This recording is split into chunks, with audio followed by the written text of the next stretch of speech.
Magandang umaga mga kaibon.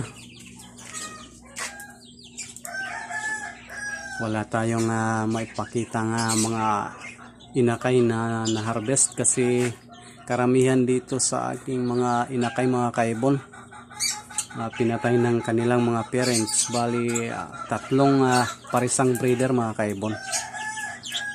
Ngayon yung natitira na lang dun sa taas mga kaibon. Balak kong silipin kasi may inakay dyan, dati sinilip ko 5 ang inakay, 2 yung namatay, bali may 3 na lang.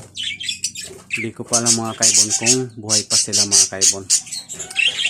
So mamaya silipin ko mga kaibon, pero baka hindi natin may sali dito sa vlog natin mga kaibon. Kasi dito ngayon mga kaibon may sasagutin tayong katanungan galing sa ating kahabi kaibon. Nagtanong siya mga kaibon kung ano ra yung vitamins na inom natin sa ating mga alagang African lovebirds, sa ating mga ibon o parakeets. So mga kaibon, pare-parehas naman yung binibigay nating vitamins sa ating mga alaga. Dito sa ating parakeets, sa ating African lovebirds, yan.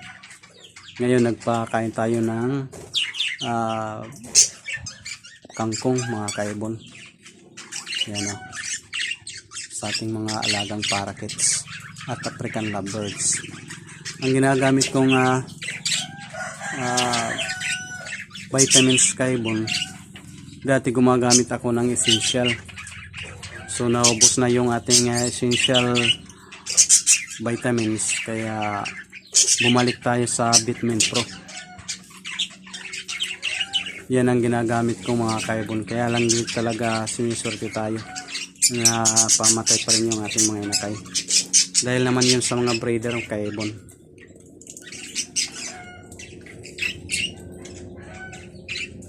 Dito sa baba mga kaibon, yan dyan may 5 itlog yan, kaya lang ang sinilip ko at tinabunan na mga kaibon, hindi na tinuloy yung paglilimlim. Mag-aantay na naman tayo ng panibago nilang pangingitlog. Dito sa taas may African lovebirds tayong isa dyan na inakay, kaya lang walang balahibo, saka tabingi yung kanyang buntot kaibon, parang opaline pa naman. So pwede natin gamitin yan sa breeding. Ang balak ko dyan kaibon, ano ko yan sa yung bumili sa atin ng mga dilaw. Yan sana yung iswaswap natin doon, ay yung bibigay natin pampalit doon sa nakawala nating African lovebirds. Bali 2 yun mga kaibon. So maghanap tayo ng isa dito sana sa kabila, itong ating green pastel nakak. Kaya lang dito parang disable yung isa nating African lovebirds dyan, so hindi pa lumalabas yan mga kaibon. Balak ko rin ibigay na lang itong isang dilaw, yan yellow balls. Yan nakak mga kaibon, yan magsusubo na yan. Ito na lang siguro yung ibibigay ko doon, at saka yung green pastel dito sa kabila.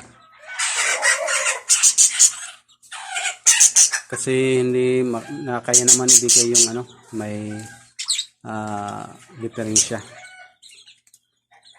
Tabingi kasi yung buntot niya mga kaibon, mga kahabi. So balik tayo kay sir. Hindi ko mabasa itong pangalan niya mga kaibon, mahirap basahin. Kasi tinatanong niya kung anong pinapainom natin sa ating mga ibon. So yun lang sir yung ginagamit ko. Yung sa ngayon Vitamin Pro. Hindi ako nakakapagbigay ngayon ng yung stress yung hindi ko nakalimutan ko yung pangalan kaibon, dextrose powder pala. So yun, minsan nakakalimutan nating magbigay ng dextrose powder para sa ating mga ibong na stress. So siguro na rin stress yung iba nating mga breeder dito, kaya pinapatay yung kanilang mga inakay. So nakakalimutan kong magbigay. Actually mayroon naman ako dito nga dextrose powder kay Bon. Kaya lang minsan nakakalimot talaga tayong magbigay. Busy rin tayo sa ating gawain, kaya hindi tayo nakakapagbigay ng vitamins at saka dextrose powder para sa stress nila.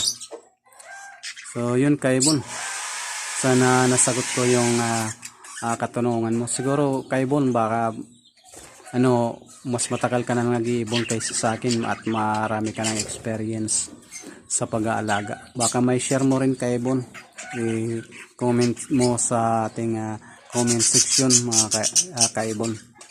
At siya nga pala mga kaibon, bago tayo magtapos dito sa ating munting vlog mga kaibon, pinapasalamatan ko yung ating mga nag-subscribe, yung mga bagong subscriber natin mga kaibon.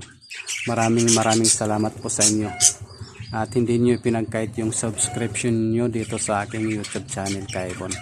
Sana yung ibang nanonood ng ating mga vlog, sana mag-subscribe din yung hindi pa natin subscriber mga kaibon, para dumami naman yung aking subscriber kaibon.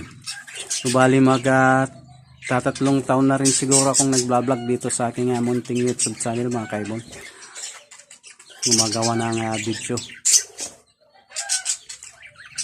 So sana matulungan ninyo ako mga kaibon na lumaki yung ating YouTube channel.